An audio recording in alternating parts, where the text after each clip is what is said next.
نحمده ونصلي على رسوله الكريم.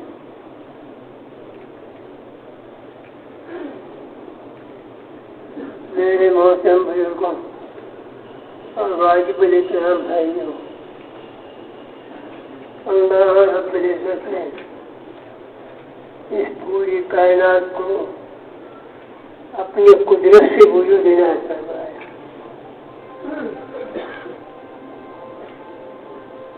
اور انسان کو دنیا میں بھیجا. اللہ پاک چاہتا ہے کہ جو بھی انسان دنیا میں آیا ہے کامیاب ہو جائے،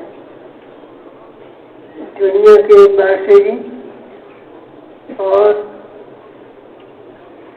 مرنے کے بعد لامحدود کبھی بھی ختم نہ ہونے والی زندگی وہاں پہ بھی یہ انسان اللہ رب العزت کے خزانوں سے بے انتہائی نماز لینے والا بن جائے. اللہ پاک کو اپنے بندوں سے بہت محبت ہے. ایک ماں رات بھر جاگ کے بچے کی خدمت کرتی ہے. ہمارا روایت میں ہے ماں سے 70 گنا زیادہ اللہ پاک اپنے بندوں سے محبت کرتا ہے. اس بات کے لیے انبیاء کرام علیہ السلام کا سلسلہ جاری فرمایا اور سارے انسانوں کی محنت کا مقصود، دعوت کا مقصود، مجاہدہ نقل و حرکت کا مطلوب کیا تھا؟ انسان جو ہے یہ اللہ رب العزت کے احکامات کو، اللہ پاک کے جو احکامات ہیں ان کو اس زمانے کے نبی علیہ السلام کے بتائے ہوئے طریقے کے مطابق عمل کرنے والا بنتا ہے. اور یہ بات ہمارے آپ کے سامنے ہے. بعض روایتوں میں آتا ہے 1,24,000، بعض روایتوں میں سے کو بھیج دیا ہے. یہ بات ہمارے آپ کے سامنے ہے. جس زمانے کے نبی کی بات ان کی امت کے آدمیوں نے مانی، اللہ پاک نے انہیں کامیاب کر کے دکھایا. اور جو نہ ماننے والے تھے، مقابلے پہ آنے والے تھے، اللہ پاک نے ان کو ناکام کر کے دکھایا، ذلیل کر کے دکھایا. اللہ پاک قادر مطلق ہے، فاعل حقیقی ہے. ہر چیز اس کے قبضے قدرت میں ہے. درخت کا ایک پتا اس کی خون کے بغیر ہل نہیں سکتا. موسیٰ علیہ السلام تشریف لائے، رہنے کے لیے پکا مکان نہیں تھا. اور فرعون کے پاس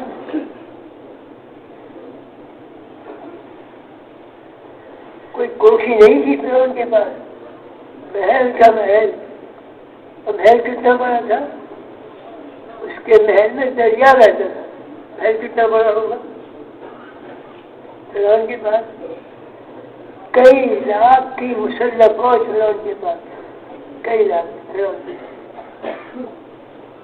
موسیٰ علیہ السلام تو خالی ہاتھ تھے. فرعون کو دعوت دی، قسمت کی بات، انکار کر دیا. ماننا نہیں، بلکہ جو ماننے والے تھے ان کو پریشان کرنا بھی شروع کرا. آخر موسیٰ علیہ السلام اپنے ماننے والوں کو لے کے چلے اللہ کے حکم سے. اللہ کے حکم سے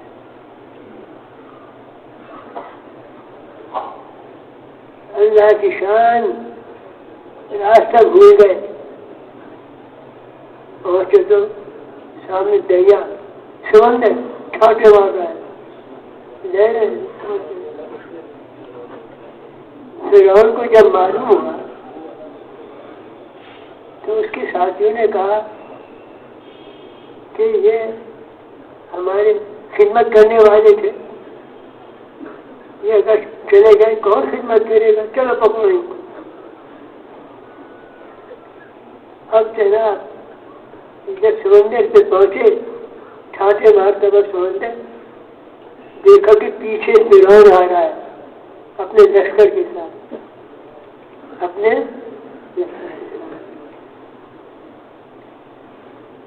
اب جناب ساتھی پریشان ہوئے، لیکن اپنی مرضی سے نہیں چلے تھے، اللہ کے حکم سے چلے تھے۔ اللہ کی پوری مدد موسیٰ علیہ السلام اور ان کے ساتھیوں کے ساتھ پوری مدد۔ حکم آیا اللہ کا، سمندر پہ لاٹھی مارو۔ آپ ذرا غور تو کریں، سوچیں تو صحیح، بیٹھتا ہوا ٹھاکے مارتا ہوا لمبا چوڑا سمندر، ایک لاٹھی مارنے سے سوائے چند چھینٹے اڑنے کے، چند قطرے اڑنے کے اور کیا ہوگا؟ لیکن یہ لاٹھی اپنے آپ نہیں ماری تھی، اس لاٹھی کے مارنے کے ساتھ اللہ کا امر موجود تھا۔ جیسی لاٹھی ماری، اللہ پاک نے 12 راستے کو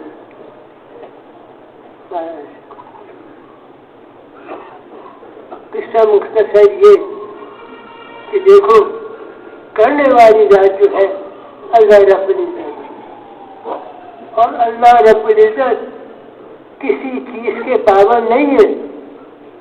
اگر عزت دینی ہے، ملک مال کوٹھیاں کارخانے زمینیں ملے، موسیٰ علیہ السلام کے پاس کیا تھا؟ پتہ نہیں کتنے نام کے موسیٰ بیٹھے ہوئے ہوں گے، اور فرعون کے پاس کیا تھا؟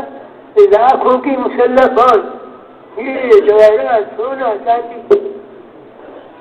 مسلمان کا تو خیر سواری پیدا نہیں ہوتا، کوئی غیر مسلم بھی اپنے بچے کا نام فرعون رکھنا پسند نہیں کرے گا۔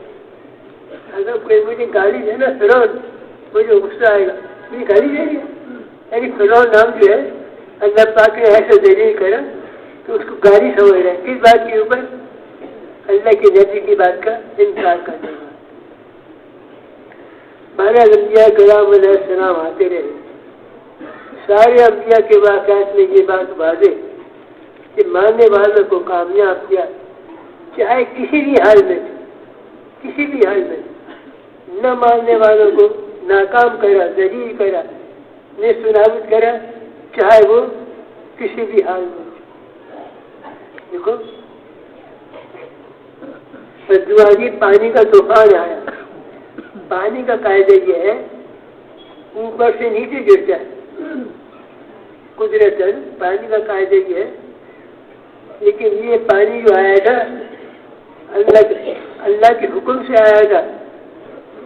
پانی جو دیوار کے اوپر چڑھ رہا ہے، بجائے نیچے دیوار پہ چڑھ رہا ہے۔ ارے بھائی وہ تندور ہے، تندور جس میں روٹی پر، اس میں سے پانی نکل رہا ہے، پانی نکلتا رہا اور اچھا سوائے ماننے والوں کے باقی۔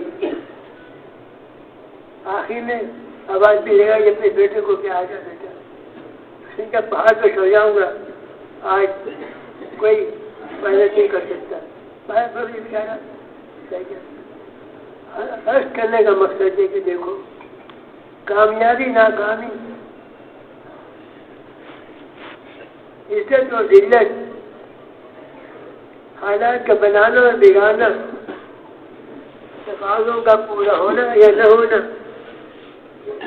صحت کا مل جانا یا بیماری کا بڑھ جانا۔ اسپتال میں 2 مریض ہیں، ایک ہی مرض ہے دونوں کو، ایک ہی دوا دی جا رہی ہے، ایک کو صحت مل رہی ہے، دوسرے کی صحت گرتی چلی جا رہی ہے. لا الہ کرنے والی ذات اللہ کی عزت دینا چاہیں گے. جھوپڑے میں رکھ کے عزت دے دیں گے میرے بھائی. جھوپڑے میں رکھ کے عزت دے دیں گے. اور ذلیل کرنا چاہیں گے بہت بڑی کوٹھی کے اندر ذلیل کر کے دکھائیں گے. تو بس آئی انبیاء کرام علیہ السلام تشریف لاتے رہے. سارے واقعات ہم سب کے سامنے. آخری میں جناب محمد رسول اللہ صلی اللہ علیہ وسلم اس دنیا میں تشریف لائے.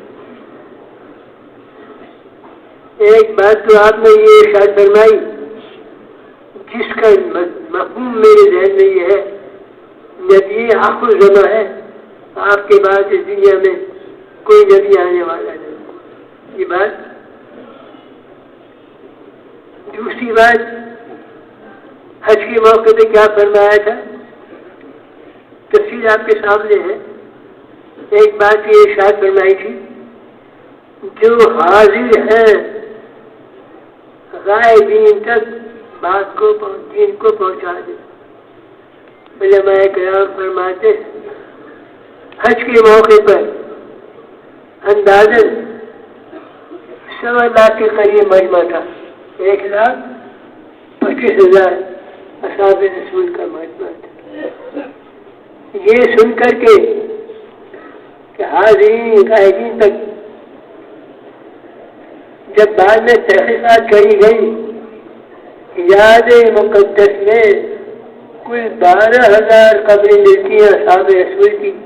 باقی دنیا کے مختلف ملکوں میں جا کے قبریں ملی. تو جب یہ امت حیث الامت پوری کی پوری امت 100% لوگ پورے دین پہ چل رہے تھے اور اللہ رب العزت نے ہر جگہ ہر مقام پہ ہر وقت ہر لہجے ان کو کامیاب کر کے دکھا. وہ بادشاہ نے پوچھا اپنے جنرل سے یہ مسلمان جو ہے یہ تھوڑے سے ہوتے ہیں ایمان والے تھوڑے سے ہوتے ہیں ہتھیار بھی پورے نہیں ہوتے ان کے پاس. چھوٹی چھوٹی تلواریں تیسرے میں کپڑوں میں لپٹی ہوئی ہے. تعداد بھی چھوڑی ہے. ہماری فوج لاکھوں کے حساب سے نیزے گھاڑے سواریاں تلواریں سب کچھ موجود ہے. پھر یہ جیت جاتے ہماری فوج کیا وجہ ہے اس کی؟ اس نے جو وجہ بتائی آپ یقین کریں وہ وجہ میرے لیے کافی سمجھنے کے لیے کافی. وہ وجہ اس نے کہا کہ بات یہ ہے جب یہ مسلمان جنگ کرنے کے لیے آتا ہے اس کے ہر سپاہی غازی مسلمان ہر آدمی کی خواہش ہوتی ہے میں قربان ہو جاؤں. جان اللہ کے نام سے قربان ہو جائے. اور ہمارا ہر سپاہی چاہتا ہے کہ میدان سے میں جان بچا کے ہاتھ جاؤں. تو بھائی مجھے کو دوستوں مختصر بات یہ جب تک یہ امت پورے دین پہ عمل کرتی رہی اللہ پاک نے ان کو دنیا میں کامیاب کر کے دکھایا. اقوام عالم کو ان کے دعوے کر کے دکھایا. اقوام عالم قرآن شریف میں ایک سورہ نور ہے. دیکھو ایک بات بتا دوں میں عالم نہیں ہوں. غیر عالم کو قرآن کی آیت یا حدیث کے اخبار پڑھ کے بیان نہیں کرنا چاہیے. بڑے خطرات ہیں بڑے خطرات ہیں. اتنا کہہ سکتے ہیں قرآن میں ہے کہ سورہ نور میں جس کا مفہوم میرے ذہن میں یہ ہے پتہ نہیں ہوگا کتنے معنی ہوں گے مجھے نہیں معلوم. آیت کیا ہے قرآن کی؟ وعدہ کا لفظ پہلے ہے. وعدے کا لفظ وعدہ کرتا ہے اللہ پاک ان لوگوں سے جو ایمان لائے. بات کو ختم نہیں کرا. وعدہ جو ہے ابھی بات وعدہ کرتا ہے ان لوگوں سے جو ایمان لائے. اس کے بعد ایمان لا کے جو مر جائے کرتے رہو، کلمہ پڑھیے. اب چاہے ننگے سر کھانا کھاؤ، چلتے پھرتے جانور کی طرح الٹے ہاتھ سے پکڑے کھانے کھاتے رہو. بازار میں وعدہ کرتا ہے جو ایمان لائے اور ایمان کے تقاضوں کے ساتھ زندگی گزاری، یعنی جو صحیح ایمان ہے اس کے مطابق زندگی گزاری. ان سے وعدہ کرتا ہے کہ کائنات کے نقشوں کو مسخر کر کے تمہارے قدموں میں لا کے ڈال. اس لیے کہ کیا شرط ہمارے سارے انسان خسارے میں ہیں. دنیا کے اندر جتنے بھی انسان ہیں، لاکھوں کروڑوں اربوں انسان، سب کے سب نقصان میں ہیں، خسارے. لیکن بات کو ختم نہیں کیا. کیا کہہ رہے؟ اور کون کامیاب ہے؟ جو ایمان لائے. بات کو ختم نہیں کیا. اس کے آگے لفظ ہے اور خسارے میں کون بچے گئے؟ جو ایمان لائے اور اعمال صالح کو دین کے مطابق اعمال کرنے والے بنے. بات ختم نہیں کرا. اور حق کی دعوت دی، ختم بھی نہیں کرا. اور دیکھو جب تم حق کی دعوت دینے کے لیے چلو گے، مسائل آئیں گے، رکاوٹیں آئیں گی، مجاہدے آئیں گے، نقصانات آئیں گے. دکان بند کر کے چلنے پہ جا رہا ہے، نقصان آئے گا. دیکھو گھبرانا نہیں. خسارے میں کون ہے؟ سارے انسان. کون بچا ہے؟ ایمان. ایمان کے مطابق زندگی گزارنا، اس کے ساتھ ساتھ نظام ہدایت قائم کرنے کے لیے دنیا کے اندر محنت کرنا، اس عمر کی محنت کرنا. اور جب کوئی مسائل آئے، رکاوٹیں آئیں، مجاہدے آئیں، مشقتیں آئیں، اس کو کیا کرنا؟ برداشت کرنا، صبر کرنا. اور ایک جگہ کیا فرما رہے؟ بے شک، مفہوم اس کا کر رہا ہوں، بے شک اللہ رب العزت صبر کرنے والوں کے ساتھ. اللہ رب العزت صبر کرنے والوں کے ساتھ. جب بات آ رہی ہے، کھانا ختم ہو گیا، امیر نے کہا جو کچھ جس کے پاس ہے جمع کر دو. 24 گھنٹے میں ایک کھجور کھانے کو ملتی تھی. 24 گھنٹے. کسی نے کہا حضرت 24 گھنٹے میں ایک کھجور سے کیا ہوتا ہوگا؟ کہنے لگے بھائی اس ایک کھجور کی قیمت جب معلوم ہوئی، جب وہ بھی ختم ہو گئی، گٹی چوسو اور چلتے رہے. کسی ایک نے بھی نہیں کہا امیر صاحب کھانا ختم ہو گیا، میں واپس جا رہا ہوں. صبر کرا. اللہ نے اپنا وعدہ پورا کر کے دکھایا.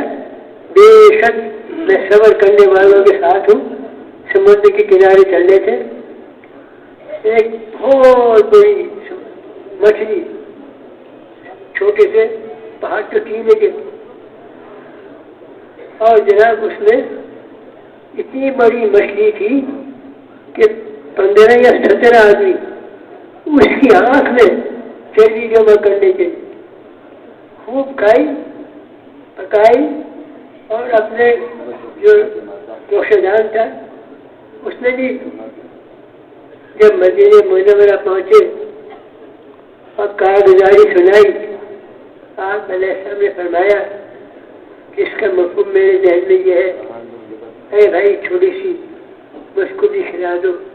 یہ اللہ کی طرف سے بھیجا ہوا حلال رزق ہے جو اللہ پاک نے. تو بھائی جب تک کہ امت پورے دین پہ عمل کرتی رہی. کیا مطلب پورے دین کا؟ دیکھو قرآن شریف جو ہے نا اندازاً علماء کرام فرماتے ہیں کم و بیش 23 سال میں ہوتے ہیں. اگر اس کی تفصیل بیان کرنے جائے پورے دین کی کتنا وقت چاہیے؟ ہمارے علماء کرام کو اللہ جزا کرے پورے دین انہوں نے ایک جملے میں جوڑ دیا. پورے دن 24 گھنٹے کی زندگی چاہے تاجر ہو چاہے ملازم ہو چاہے کارخانے دارہ ہو چاہے کھیتی باڑی کرنے والا ہو کوئی بھی ہو ایک ایک ایک لائن خالی لا الہ الا اللہ پورے دن اس کے اندر.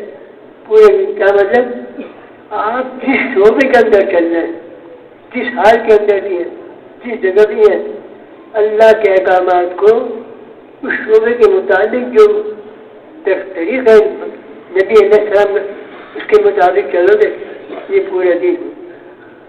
جب یہ امت پورے دین پہ چل رہی تھی اللہ پاک نے کائنات کے نقشوں کو ذلیل کر کے ان کے قلبوں میں لا کے ڈالا. ایک وقت ایسا آیا کہ مسجد نبی کے اندر خوب مال و دولت جمع ہو گیا. صحابہ روتے تھے کہیں ایسا تو نہیں کہ ہماری محنت ہماری مشقت ہمارے مجاہدہ کا بدلہ یہاں دے دیا ہو. اور وہ مال غنیمت سونا چاندی ہیرے جگہ قیمتی چیزیں تھیں قیمتی چیزیں تھیں. بزرگوں اور دوستوں جب تک کی امت پورے دین سے یعنی کلمے کے مطابق چل رہی تھی اللہ پاک نے کامیاب کر کے دکھایا. کہنا تو نہیں چاہیے لیکن جب مجموعی طور سے دعوت و تبلیغ کا کام اس امت کے ہاتھ سے نکل گیا جو حالات ہیں ہمارے آپ کے سامنے. اللہ پاک نے اپنی کتاب میں فرمایا ہے تم بہترین امت ہو. خالی یہ کہہ کے چھوڑ نہیں دیا کہ تم بہترین امت ہو. اس کی تشریح کری ہے وضاحت کری ہے مطلب سمجھایا ہے. تم بہترین امت اس بات سے ہو لوگوں کو بھلائی کی دعوت دیتے ہو برائی سے روکتے ہو. یہ ہے پورے دین. تو بس میرے بزرگوں اور دوستوں اصل چیز یہ ہے کہ ہم پورے دین کے اوپر عمل کرنے والے بن جائیں. جب میں قربانی دوں گا پورے دین کے لیے اللہ پاک جب تو قربانی دے گا دین کے لیے اللہ پاک تیری قربانی کو قبول کر کے پتہ نہیں کتنے انسانوں کا ہدایت. صحابہ جو چلتے تھے ہمیں نہ ملک چاہیے نہ مال چاہیے تمہاری چیزیں تم کو مبارک ہو ہمیں کچھ نہیں چاہیے. ہم تو یہ چاہتے ہیں کلمہ پڑھ لو اور کامیاب ہو جاؤ. تو بزرگوں اور دوستوں اس وقت جو امت کا حال ہے ہمارے آپ کے سامنے. ایک صاحب آئے حضرت مفتی زین العابدین صاحب کے پاس 10 سال بعد کے تھے. فرمایا کہ حضرت ایک بات بتائیے یہ تبلیغ و دعوت کا کام فرض ہے واجب ہے سنت ہے نفل ہے. مفتی صاحب نے فرمایا نہیں کرتے ہو. جب تیسری مرتبہ اس نے سوال کیا مفتی صاحب نے فرمایا بتاؤں. اس زمانے کی باتیں آج سے 30 سال پہلے اس زمانے کی آج کی لحاظ سے تو داغ لگانے کا حال ہے. اور میں بتاؤں جس وقت دنیا میں دین مٹ رہا ہو اس وقت کاروبار کرنا حرام ہے. حرام. ابوبکر صدیق رضی اللہ عنہ کے زمانے میں فوج نکالی جماعت بھیجی چھوٹے سے صحابہ رہ گئے. سب کو جمع کیا چلو حضرت لہٰذا سب چلے جائیں گے مدینہ منورہ میں. یہ جو ازواج محترمات ہیں ان کا کیا ہوگا؟ وہ الفاظ سے میں نہیں دوہراؤں گا،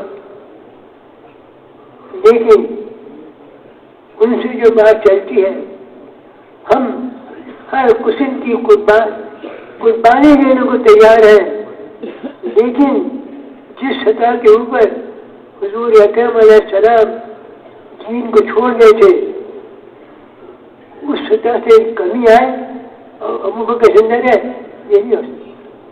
یا تو وہ سطح سے دین آ جائے یا پھر جان قربان ہو جائے. اب لے کے چلے مدینہ خالی، ایک کے صبح مدینہ خالی، بہت تیز چلے. صبح کو جہاں ہے، دوپہر کو جہاں ہے، شام کو وہاں. اب وہ جاسوس چھوڑ رکھے تھے. جاسوس نے خبر دی کہ جی ان کا ایک فوج سے ان کی صبح کو اپنے وہاں دے گی. دوسرے جاسوس ہے، ہم نے ایک فوج دوپہر کو ایک ہی فوج یہ نقل حرکت کر رہی کہ ہم نے دوپہر کو ایک فوج. اب شہنشاہ حیران رہ گیا کہ پتہ نہیں کتنی فوجیں ان کی پھر رہی ہیں. جب اتنی فوجیں باہر پھر رہی تو مدینے میں کتنی فوجیں. اس نے اپنا خیال چھوڑ دیا مدینے پہ حملہ کرنے کا. اور دیکھو کاشی پہ سورج ہے نا، مفہوم بتا رہا ہوں مفہوم. کیا تم کو معلوم ہے، تم نے دیکھا ہے سنا ہے اصحاب ہاتھیوں کے ہاتھی آئے تھے، ہاتھی سوار آئے کیوں تھے؟ خانہ کعبہ کو ڈھانے کے لیے. خانہ کعبہ کو پہلے لمبا چوڑی بات ہے، اس نے بھی جنت بنائی، لیکن کوئی جاتا نہیں تھا. خانہ کعبہ کا رخ کرے تھے. اس نے کہا چلو لوگوں کے بجا خانہ کعبہ کو ختم کرتا ہوں تاکہ میرے بنائے ہوئے جو جنت ہے اس کی طرف وہ جناب ہاتھوں کی فوج لے کے آ گیا.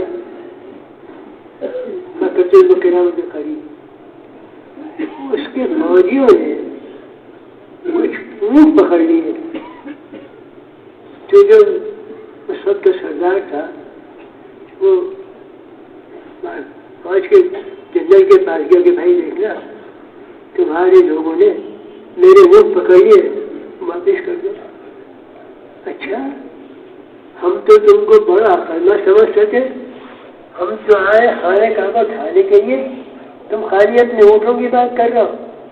اس نے کیا جواب دیا تھا کہ اونٹ میرے ہے، میری ذمہ داری ہے.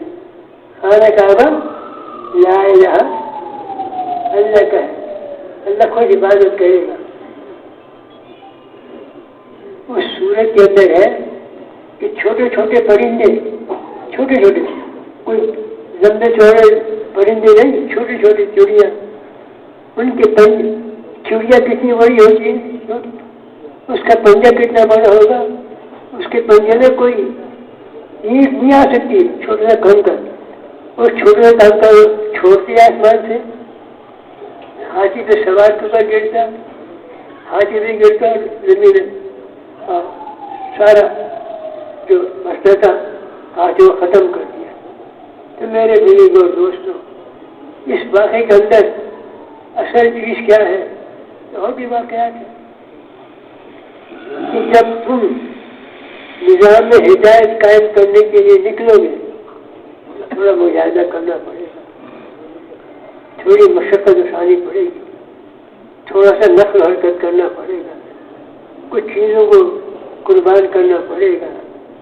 ایک موقع پہ حضرت نے فرمایا کہ بھائی اصل بات تو یہ ہے اللہ کے نام سے جان قربان کرنا آسان ہو جائے. ایسا میں عرض کرا کہ جان قربان کرنا یہ تو بڑا مشکل ہے، جان قربان کرنا بہت مشکل ہے. فرمایا کہ جان قربان کرنا کیا ہے؟ جب دین کا کوئی تقاضا ہے اس کو ترجیح دے دو، اپنے تقاضے کو تھوڑا قربان کر دو، جان قربان کرنا ہو گیا. اور یہ واقعہ ہے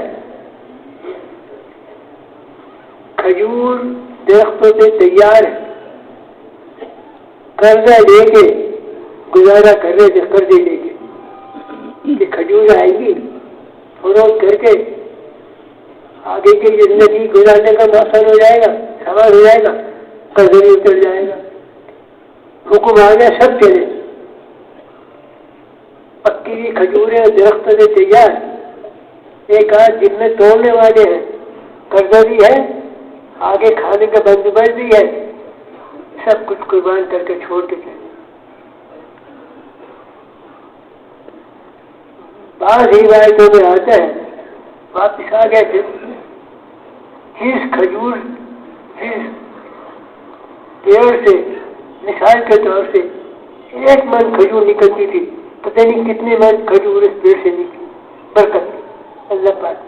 تو میرے بزرگ اور دوستوں، جب یہ امت پورے دین پہ عمل کرے گی، یقین کرے اللہ کی پوری مدد، نصرت، معاونت ان نکلنے والوں کے ساتھ ہے، ان محنت کرنے والوں کے ساتھ ہے۔ کل قیامت والے دن انبیاء کرام علیہ السلام اپنی نشستوں پر بیٹھے ہوئے ہوں گے اور نبوت کی مہر ہوگی۔ کچھ نشستیں ایسی ہوں گی کہ آپ لوگ بیٹھے ہوئے ہوں گے، نبوت کی مہر نہیں ہوگی۔ انبیاء کرام کہیں گے فرشتوں سے یہ کون لوگ ہیں؟ نبوت کی مہر تو ہے نہیں اور بیٹھے ہوئے نشستوں میں ہمارے قریب۔ جواب دیا جائے گا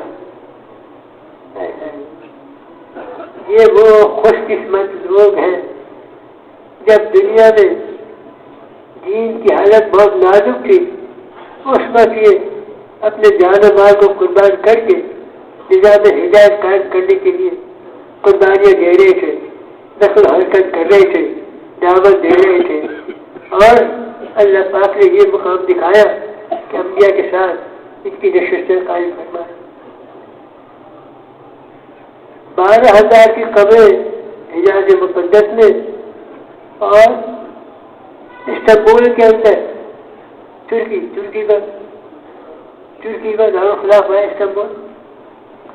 حضرت ایوب انصاری رضی اللہ عنہ کی قبر کہاں مدینہ منورہ، کہاں استنبول، اور نہ جہاز، نہ گاڑیاں، نہ بسیں، نہ کاریں، اور کہاں پہنچے استنبول۔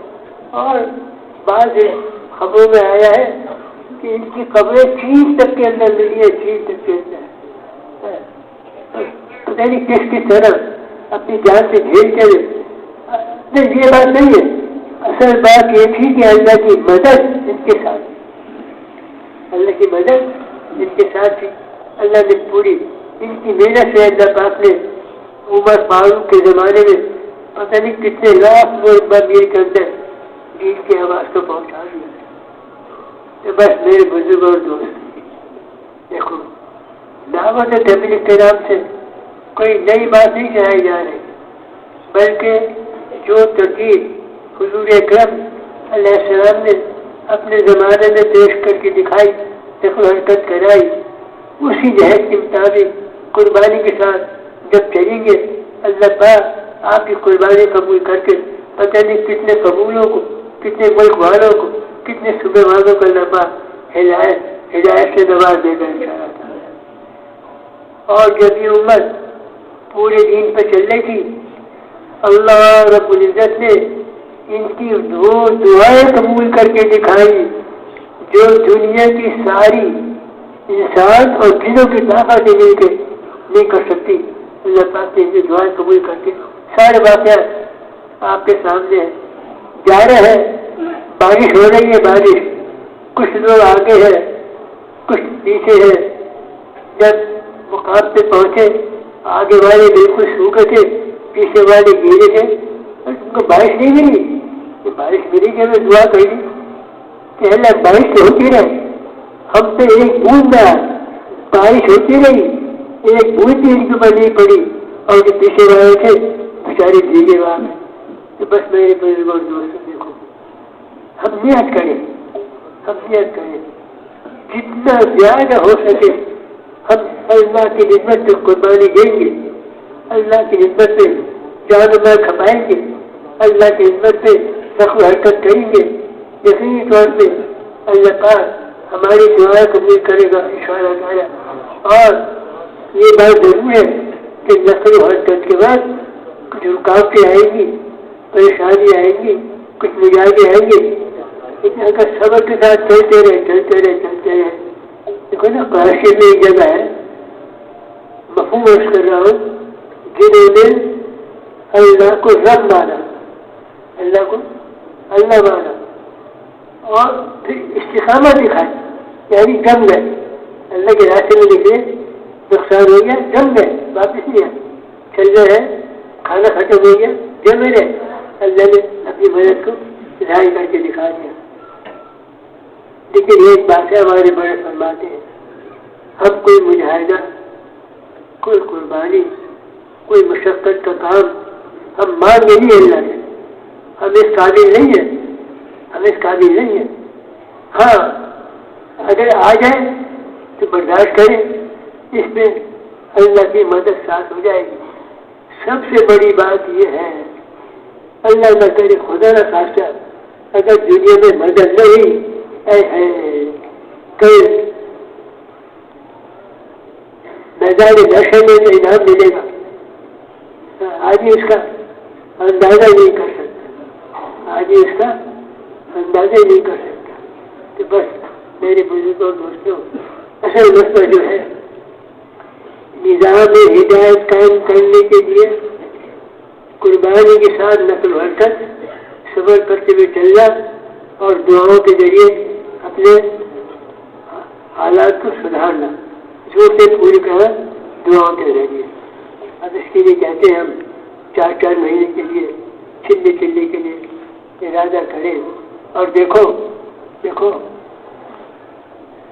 اللہ کے راستے میں نکلنا اتنا مشکل ہے، اتنا مشکل ہے، آپ جل نہیں، آپ ہمارے سمجھ میں آپ جل نہیں، آپ سے کہا جائے بھائی جان آپ جوتے اتار کے منگتے راستے میں چلے، اتنا مشکل ہے، اللہ کے راستے میں نکلنا اتنا مشکل ہے، اور اتنا آسان ہے، اتنا آسان ہے، اتنا آسان ہے کہ بالکل بہت اعلیٰ قسم کا ریشم بالکل ملائم لکھا ہوا ہے، آپ جوتے پہنے میں چلے، اس کی مشکل کر رہے ہیں آسان۔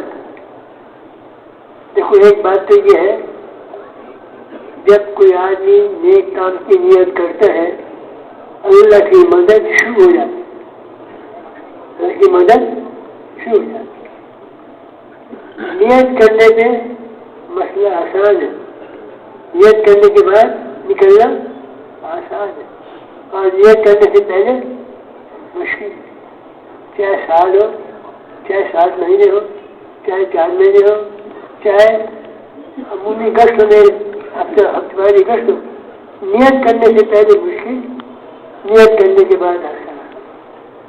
اور دیکھو بھائی، دعوت و تبلیغ کا کام کائنات کے ایک ذرے کی بنیاد پہ بھی نہیں، کائنات کے ایک ذرے کی بنیاد پہ بھی نہیں، بلکہ اس کے لیے جو راستہ بتایا گیا ہے وہ دوسرا راستہ ہے، نکلنے کا راستہ دوسرا راستہ ہے۔ وہ کیا ہے؟ اول پہلے میں عزم کرنا پڑے گا، نیت کہ اللہ کے راستے میں جانا ہے۔ عزم کرتے ہوئے یہ خیال بالکل نہ ہے بھائی سے پیسے لے لوں گا، والد صاحب سے پیسے لے لوں گا، اپنے دوست سے پیسے ادھار لے لوں گا۔ اگر پیسے کا خیال آ گیا، عزم ختم۔ عزم کرتے ہوئے لا الہ، کوئی چیز ہے نہ ہو۔ ایک بات ہو گئی، جتنی مشقت مجاہدے کے ساتھ ہم دعوت دیں گے، گھروں پہ جا رہے ہیں، دوپہر کو کھانا نہیں کھا سکے، آرام بھی نہیں ملا، عصر کے بعد مشورہ تھا، مغرب کے بعد گشت کرتے رہے، عشاء کے بعد امیر صاحب نے کہا بھائی اللہ صاحب کا ملکوں میں جانے کا ارادہ ہے، جا کے ملاقات کر لو۔ بھوک بھی لگ رہی ہے، نیند بھی آ رہی ہے، اور تقاضا بھی ہے، لیکن سب چیزوں کو قربان کر کے اپنے یہ چلے گا ملاقات کے لیے. کوئی جو کہے گا ہاں بھائی انشاءاللہ نیت کرتا ہوں، کوئی ملے جاؤ گا کام کرو اپنا، کیا کرے گا؟ جھگڑے گا ان سے، کیا کرے گا؟ سمجھ کر کے آگے چلا جائے. تو بس میرے بزرگوں دوستوں، ہم نیت کریں اپنے ذہن میں 4 مہینے. دیکھو آدمی جس ماحول میں ہوتا ہے یقینی بات ہے اس کے اثرات قبول کرتا ہے. ایک دوست کا بیٹا بہت بیمار، ڈاکٹروں نے جواب دے دیا کہ دعا کی ضرورت ہے فی الحال بچنے کی بھی. اس کا بہت قریبی دوست آیا، بہت قریبی، کل میرا نکاح ہے، میرا شریک ہو جانا. ارے بھائی میرا بچہ بہت 10 منٹ کے لیے آ جانا، 10 منٹ کے لیے آ جانا. ہاں پکا دوست تھا، وہ اپنا چلا گیا نکاح کے اندر. اور 2 بھی بیٹھے ہوئے تھے. تھوڑی دیر تک تو اس کے ذہن میں بچے کی بیماری رہی. دوستوں کی محفلیں 2 4 5 منٹ کے بعد یہ بھی ہنسنے بولنے لگا، بیماری بھول جائے. بہت ایسا ہوتا ہے. ایک بات دوسری گزارش یہ ہے، جہاں بھی دین کی بات ہوگی، اللہ کے رسول اللہ السلام کی بات ہوگی، نزول ملائکہ ہوتا ہے. فرشتے یہاں تک آتے ہیں روایتوں میں کہ فرشتے آتے پورے مجمع کو ڈھانپ لیتے ہیں. اور جب مجلس ختم ہوتی ہے اور دعا پڑھتا ہے فرشتے کیا کہتے ہوئے جاتے ہیں؟ تم سب بخشے جاؤ اپنے بخشے. اتنی بڑی سعادت کی بات. چاہے عمومی گش کے اندر ایک بات آ جائے. بھائی اپنے واسطہ مہین نے فرمایا تھا جب کوئی آدمی عمومی گش کے اندر دعا کرتا ہے اللہ پاک کا عرش ہل جاتا ہے. دیکھو بزرگوں، عمومی گش کوئی معمولی چیز نہیں ہے. یہ عمومی گش تھا جس کی وجہ سے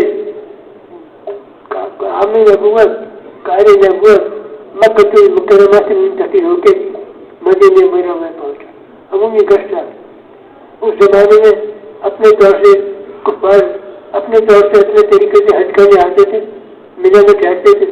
آپ علیہ السلام کبھی اس خانے میں جا رہے ہیں، کبھی اس خانے میں جا رہے ہیں، دعوت دے رہے ہیں. کوئی کچھ کہہ رہے ہیں، کچھ کہہ رہے ہیں. ایک خانے میں پہنچے تو انہوں نے کہا چلو ٹھیک ہے ایسا کرو، ہم آئندہ سال اپنے کچھ لوگوں کو لے کے آئیں گے. پھر آ گئے، آپ نے دعوت دی، سب نے اسلام قبول کر لیا. اس گش کی برکت سے، اس ایک گش کی برکت سے ہجرت ہوئی مدینہ منورہ. اور اس کی برکت سے اللہ پاک نے عمر فاروق کے زمانے میں ہزاروں میل تک جو ہے دین کو پہنچا دیا.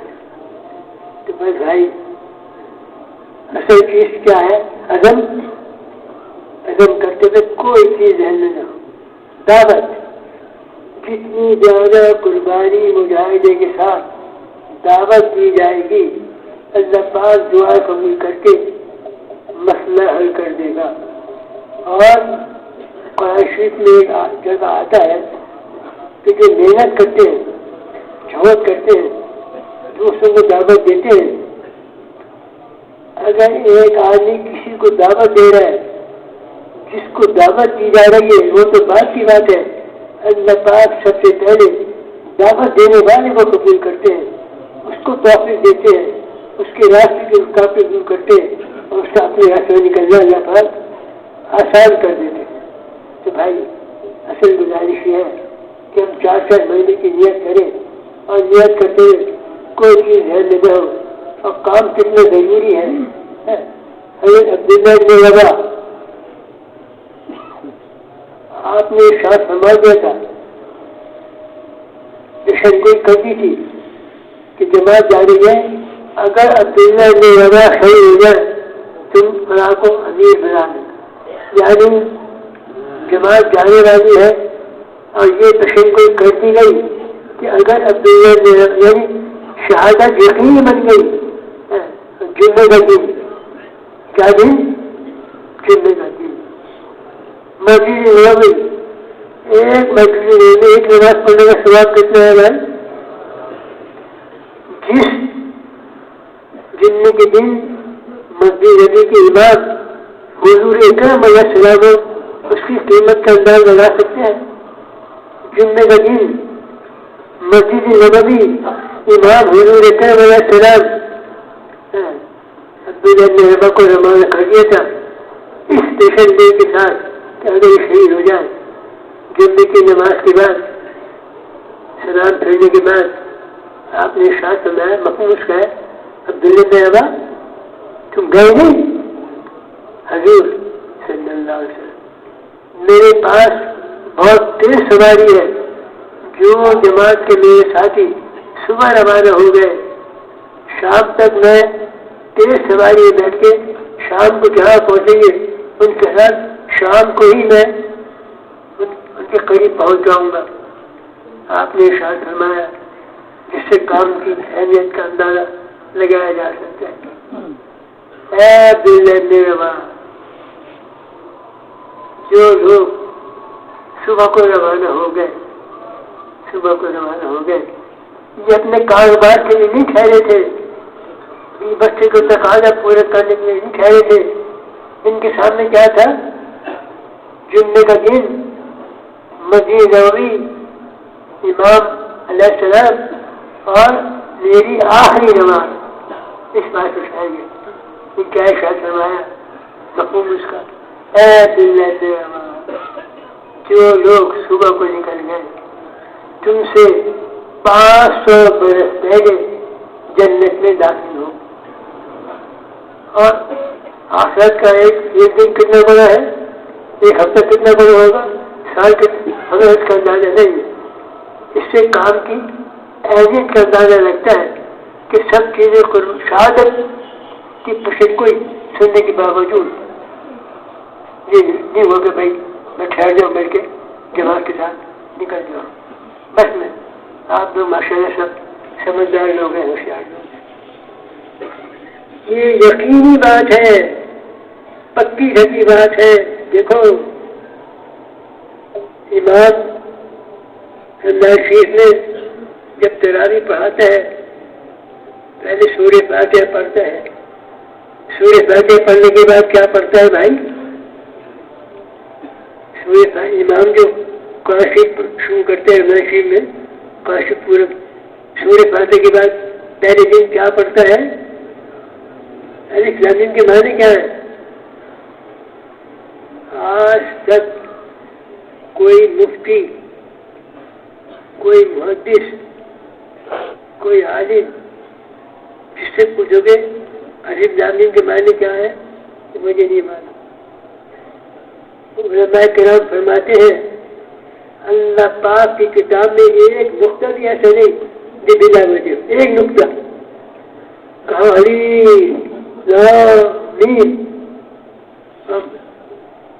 معنی کیا ہے مجھے نہیں معلوم، کیا مطلب ہے اس کا، پتہ نہیں کیا حکمت ہے اللہ کو۔ ایک حکمت یہ بتاتے ہیں علماء کرام کہ الف لام میم کے معنی یہ ہے، اور پتہ نہیں کتنے ہوں گے کہ اس کتاب کو شروع کرنے سے پہلے اپنے آپ کو جاہل سمجھ لیں، مجھے کچھ نہیں معلوم، اپنے آپ کو جاہل سمجھ لیں، اپنی عقل، اپنا عزم، اپنی ذہن، اپنی ادراک، اپنی سمجھ سب کو بالا ختم کر دے، بلکہ اس کتاب کو شروع کرنے سے پہلے اس کا یقین کر لے کہ مجھ کو نہیں معلوم، اور دیکھ جو کچھ اس کتاب میں کہا جائے اس کے اوپر شک نہ کی، نظر گزری ہے، اصل چیز خبر ہے، خبر۔